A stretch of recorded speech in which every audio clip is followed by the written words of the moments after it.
my experience that I want to relate with you today is that he changed my life, and he changed it in 60 minutes. When I started with the 49ers in 1987, for 4 years, it was Joe Montana versus me. And it was a battle. And it was a battle of epic proportions in San Francisco. In many ways, it was David and Goliath. But I was David, of course. Joe was Goliath. And I didn't have any rocks. I did my best, and I tried to make it as competitive as I possibly could. I hated being the backup. It wasn't personal between us. But it was like a Cold War. And he forced everyone to choose a side. And so I didn't have many friends. I mean, okay, you got to pick somebody. Okay, I'll pick you. Not the little guy. So those 4 years were fraught with all kinds of dilemmas and anxieties and challenges and that I was working through. And in the interim of those 4 years, Joe Montana led the team to 2 Super Bowls and 2 MVPs. And so I had to watch. My most hated thing in the world, I was forced to watch. Finally, in 1991, Joe got hurt and was going to be out the entire season. So it was my year. It was my time. And I knew that there were going to be comparisons that had already happened. Everywhere I went, it was, was Joe or Steve? I knew those comparisons, and I knew that I inherited that part of my life. I knew that was going to be a part of my life, but I had no idea how insane it would get when I started to play regularly. Every game was dissected because if Joe had played, it would have been different. And throughout 1991, the first 6 or 7 or 8 games, we were not great. We had just won the Super Bowl twice. We were supposed to be great. Because we weren't great, why aren't we great? Well, that's pretty easy. Steve's here, right? And it was every game, almost every series, every play. Every word was compared. It became a thing that was like, it became so maddening. I noticed over the weeks it started to wear on me. I started to not sleep well. I was struggling with anxiety. Week to week when we wouldn't play well, I would take this huge burden on myself. And I started to build resentment for the situation, how unfair it was, how wrong it was, how overinvested I was in the success of the team, and how underinvested everyone else was. It got so bad that in October of 1991, you can go look it up, San Francisco Chronicle. It's probably on microfiche at this point. I don't know. We'll have to see. But above the fold in the San Francisco Chronicle, right under the headline of the banner, was a headline. And the Gulf War had just broken out in 1991, where we were at war in the Middle East. And the headline was, "The Gulf War, it's Steve Young's fault."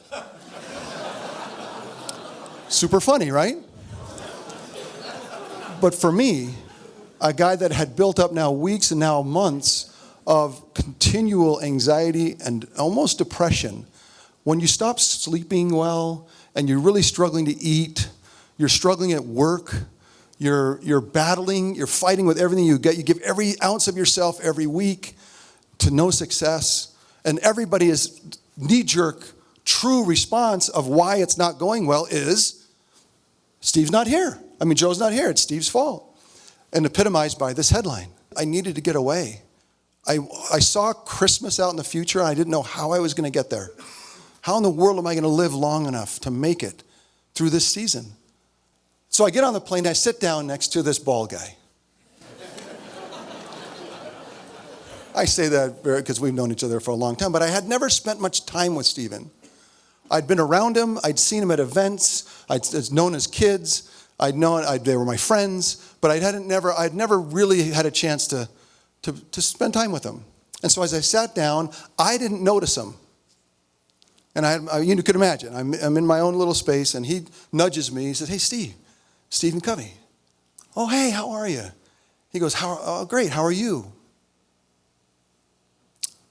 So for the first 30 minutes of the flight, just unload, right? Because he asked. And I was at a place in my life where you're going to hear, right? And I gave him every inch of it. How difficult it was, how painful it's been, how there's nothing, I just feel this huge burden that I can't even start to breathe in. I'm not sleeping. I'm pretty sure I'm depressed. I don't know what that really means, but I know that if it is something, I got it. So he listened and listened and listened, and that's one of the first things I noticed. He listened. And that's one of the great qualities of a human being. And he heard every ounce of it. And I finished kind of exhausting myself of everything that I could tell him. And he said, wow, that is a lot. And man, I feel what you're saying. I can feel it.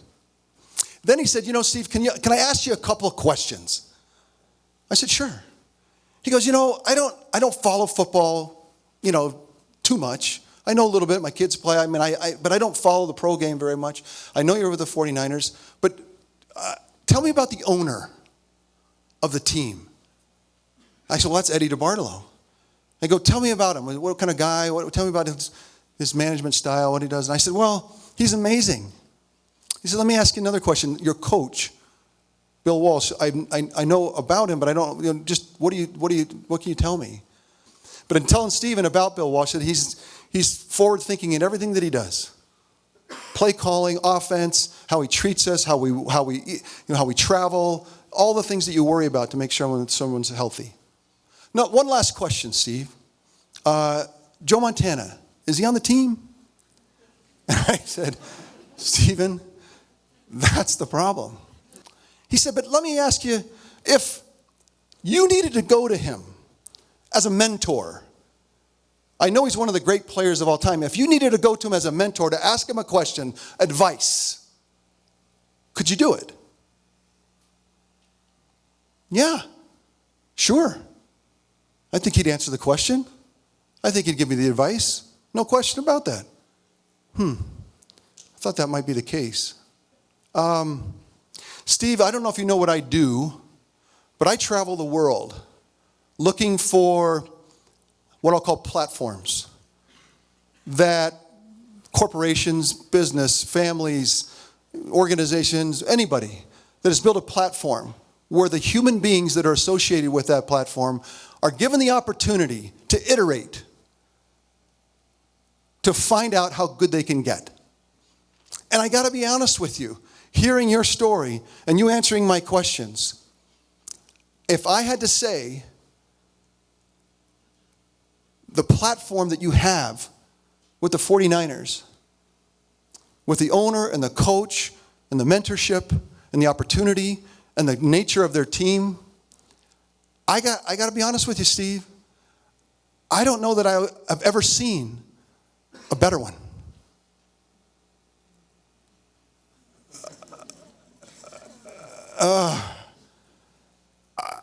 I was dumbfounded. I wanted someone to tell me how horrific it was and how right I was and how I'm victimized and that this isn't fair and because that's human nature. And here was somebody very honestly but really effectively coming back and communicating back that I might be the luckiest guy alive. That's what he's saying. I travel the world and I don't know that I've ever seen anything better. Opportunity to have a platform, to iterate, to see how good you can get.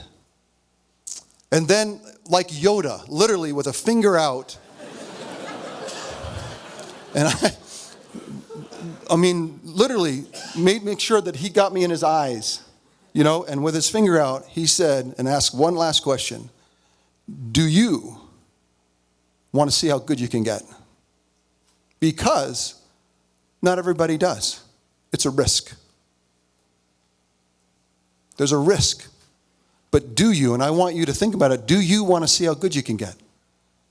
I processed it, thought about it for a second, and then there was this spot in me. This I don't know, that's how I got there. This part that's yes, absolutely that's what I want. I want that risk. That risk is not too much for me. That's what I want to do. That's absolutely what I want to do. And then he said, it was unbelievable. He's just like, then go do it. Just classic, right? My whole world just went like upside down. And what's amazing about it is he tapped into a part of me that could see that he was telling the truth. It wasn't an inspirational story so you can go just change your emotion. It wasn't, something to just get your motivated. No, it was truth-telling. It was foundational to the situation that I was in, and he formed it in a way that lasted. From that moment on, I repeated to myself 10,000 times, do you want to see how good you can get? And repeated back to myself 10,000 times, yes, I do. So no matter what happened, being at the grocery store in line trying to check out, and the person in front of me talking to the the clerk, as they're getting rid of their groceries, I just overhear him. Well, what do you think of Steve Young? Well, he sucks. He's horrible. He's no joke. Just constantly. But all of a sudden, hearing that in the line with my bread, it didn't matter.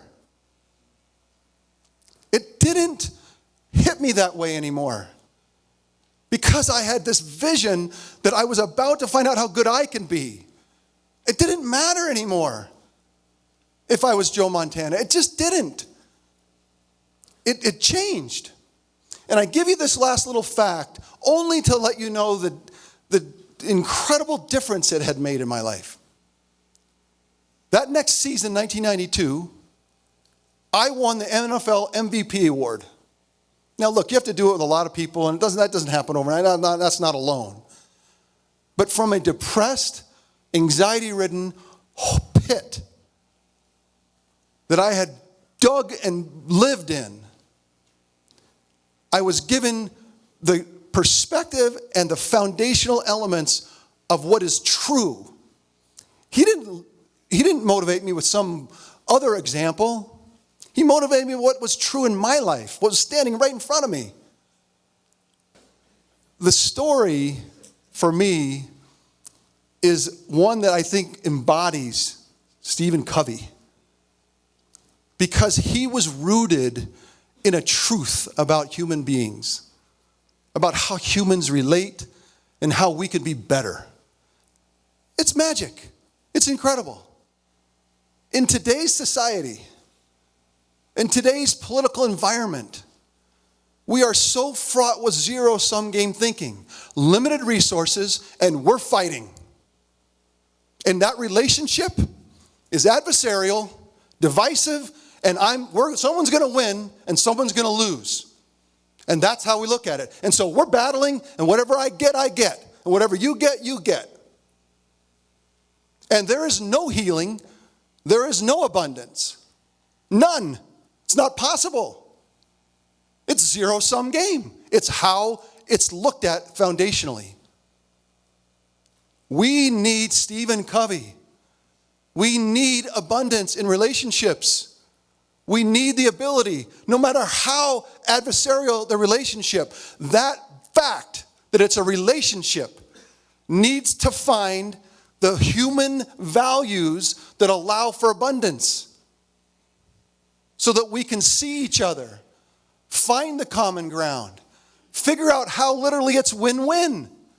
It's the only way, because if you win in a zero-sum game, you know what happens to the guy who loses? He spends the rest of his life coming back to revenge because I got beat and now I'm going to come get you. So nothing ever actually gets won. It's always contested. And it continues to be contested into the future. There is no winning. The only way to win is in a spirit of abundance. Because both sides say, you know what? That works. It's hard. It's difficult. But it works.